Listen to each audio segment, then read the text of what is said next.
Bismillahirrahmanirrahim. Assalamualaikum warahmatullahi wabarakatuh. Alhamdulillah, pada kesempatan yang berbahagia ini kita masih diberikan oleh Allah Subhanahu wa Ta'ala kesehatan sehingga tetap bisa melaksanakan aktivitas kita sebagaimana mestinya, meskipun saat ini kita masih ada di dalam keadaan atau situasi pandemi corona. Semoga kita semua selalu dalam lindungan Allah Subhanahu wa Ta'ala, diberikan kesehatan dan kekuatan lebih dari alamin. Untuk anak-anakku yang saya cintai dan saya banggakan, anak kelas 10 SMA Hasyim Asy'ari, alhamdulillah kalian semua telah resmi menjadi warga SMA maupun SMP Hasyim Asy'ari untuk tahun pelajaran 2021 ini. Saya harapkan kalian bisa segera untuk menyatu dengan sekolah ini, dengan seluruh warga yang sudah lama berada di sini, sehingga nanti proses belajar mengajar kalian lebih bisa cepat untuk beradaptasi. Nah, untuk materi kali ini saya diberikan kesempatan untuk menyampaikan materi wawasan wiyata mandala. Ya, wawasan wiyata mandala ini materi yang wajib diberikan saat pelaksanaan MPLS atau masa pengenalan lingkungan sekolah. Oke, karena durasi waktu yang tidak terlalu panjang, langsung saja kita mulai ya. Untuk wawasan wiyata mandala ini, kalau bisa nanti hari Kamis besok saat kita ketemu, ini nanti saya minta anak-anak untuk yang kelas 10 maupun yang SMP kelas 7 untuk membuat kesimpulan dari apa yang akan saya sampaikan. Oke. Yang pertama, materi wawasan wiyata mandala, ini pengertiannya dulu. Ada 3 kata, yaitu wawasan, kemudian kata wiyata, dan ada kata mandala. Untuk kata wawasan, ini secara harfiah atau secara kata itu adalah berarti pengetahuan atau cara pandang kita terhadap sesuatu. Jadi wawasan itu pengetahuan atau cara pandang kita terhadap sesuatu. Kemudian ada kata wiyata. Wiyata itu dalam bahasa Indonesia itu bisa diartikan sebagai pendidikan atau yang semua yang terkait dengan pengajaran dan pendidikan. Jadi ada kata wawasan, itu cara pandang, kemudian ada kata wiyata, itu sebagai artinya adalah pendidikan atau segala hal yang terkait dengan pendidikan atau pengajaran. Kemudian mandala itu adalah lingkungan atau segala sesuatu yang berada di sekitar kita, itu namanya mandala. Jadi kalau dijadikan satu, artinya adalah wawasan wiyata mandala itu cara pandang kita terhadap wiyata atau lingkungan pendidikan, dalam hal ini sekolah ya, dengan lingkungan yang ada di sekitarnya.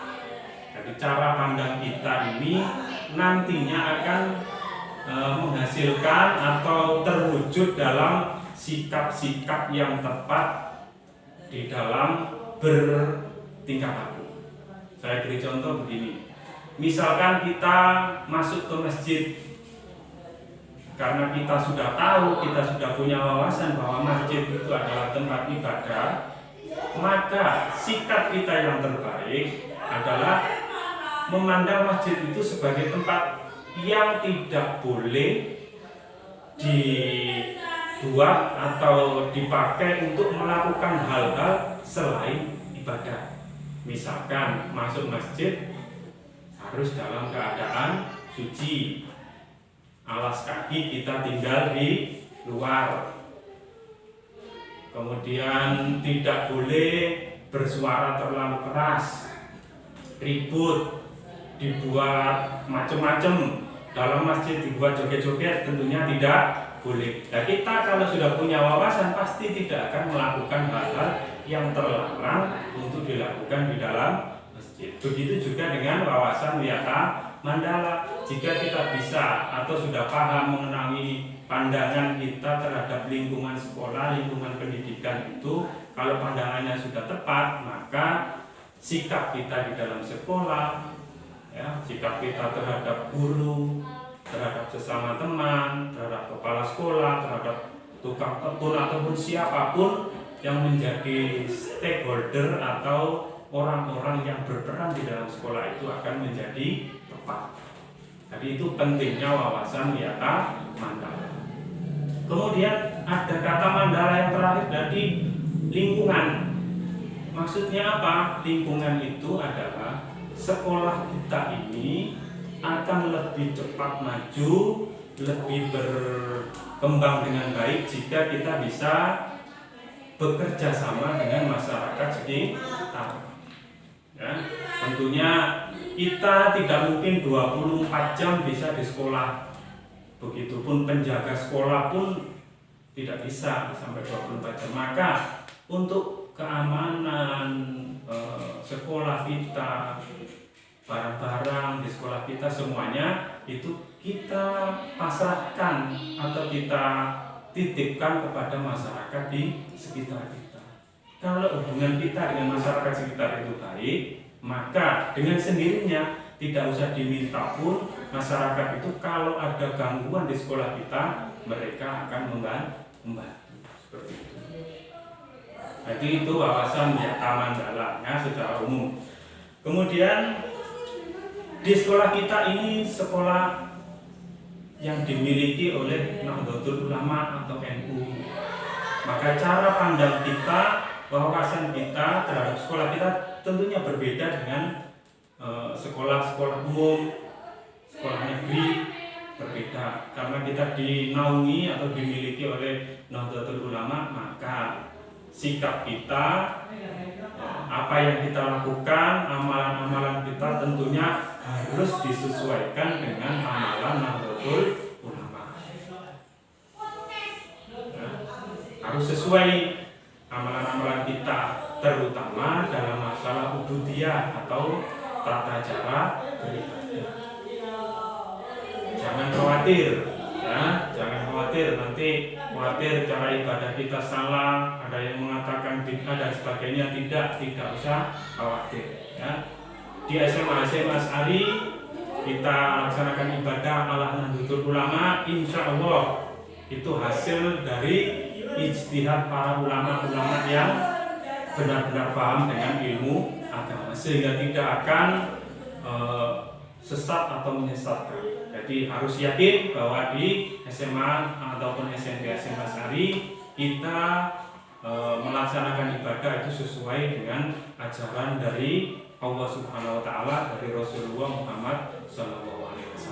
Jadi cara pandang kita terhadap sekolah kita SMA ataupun SMP Asy'ari seperti ini, maka nanti kalau cara pandang sudah tepat akan menghasilkan sikap dan tingkah laku yang tepat, dan insya Allah nanti ujungnya akan menghasilkan output atau hasil akhir di akhir masa pendidikan itu kalian akan terbawa atau menjadi orang yang lebih baik, ya, paham akan ilmu pengetahuan umum, paham akan ilmu pengetahuan agama, ya. Jadi harus imbang antara iptek dan iptak, ilmu pengetahuan dan teknologi, kemudian ilmu pengetahuan tentang agama.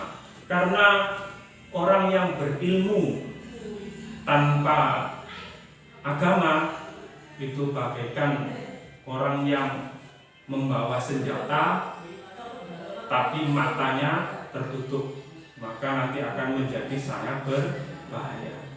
Begitu juga jika kita hanya mempelajari agama saja, tidak mempelajari ilmu pengetahuan, maka kita akan menjadi kaum yang lemah. Jadi dua-duanya harus kita seimbangkan. Ya. Oke, jadi wawasan wiyata mandala Ini kalau di dalam sekolah itu biasanya diwujudkan dalam peraturan-peraturan yang tertulis maupun yang tidak tertulis, ya. Mulai dari ada tata cara sopan santun di sekolah, itu semuanya bisa kita ketahui dari yang tertulis maupun dari yang tidak tertulis. Yang tertulis itu biasanya dalam bentuk 7K, ya. Kalau tidak salah itu 7K. Ada keindahan, kerindangan, keamanan, dan seterusnya.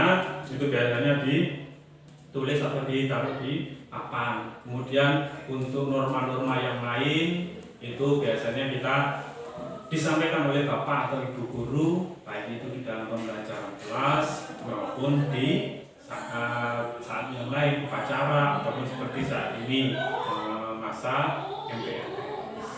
Itu kemudian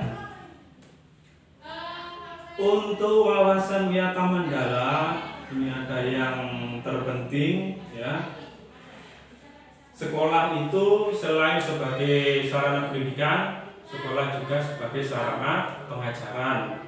Pengajaran itu biasanya tidak nampak langsung di pelajaran, tapi dalam kehidupan atau keberlangsungan kehidupan sekolah sehari-hari. Jadi pengajaran itu bisa melalui contoh perilaku yang dilakukan oleh para guru. Kemudian sekolah juga sebagai tempat untuk pengembangan bakat dan minat para siswa, ya. Dan misalkan ada yang berbakat tentang hal apa, maka bisa dikembangkan melalui sekolah, ya. Berbakat dalam bidang olahraga, berbakat dalam bidang kesenian, semua bisa kita kembangkan lewat sekolah, ya. Kemudian sebagai learning society itu sebagai masyarakat pembelajar. Jadi semua yang ada di sekolah itu belajar, tidak hanya siswa, guru, bahkan kepala sekolah pun semuanya itu dalam tahap belajar. Tetapi mungkin ada level-levelnya tersendiri. Yang guru belajar bagaimana menguasai materi lebih baik dan menyampaikan lebih baik. Kepala sekolah belajar tentang bagaimana manajemen sekolah yang lebih baik. Siswa juga belajar bagaimana menguasai materi, bagaimana belajar untuk berinteraksi dengan guru dan dengan teman-teman, dan bersopan santun dengan seluruh warga.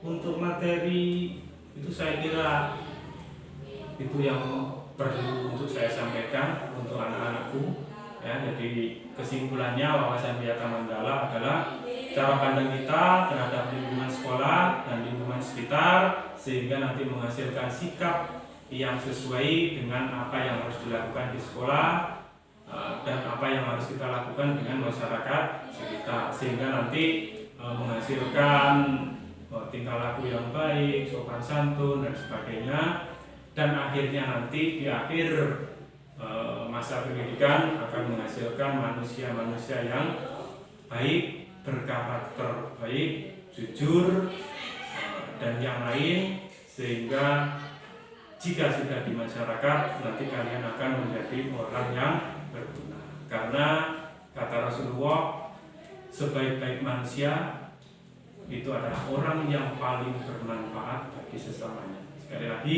sebaik-baiknya manusia adalah orang yang paling bermanfaat bagi sesamanya. Demikian, barangkali dalam penyampaian ini terlalu singkat atau mungkin ada yang masih belum jelas. Jadi mungkin di kesempatan yang lain, jika ketemu langsung dengan saya atau di kelas, mungkin bisa ditanyakan.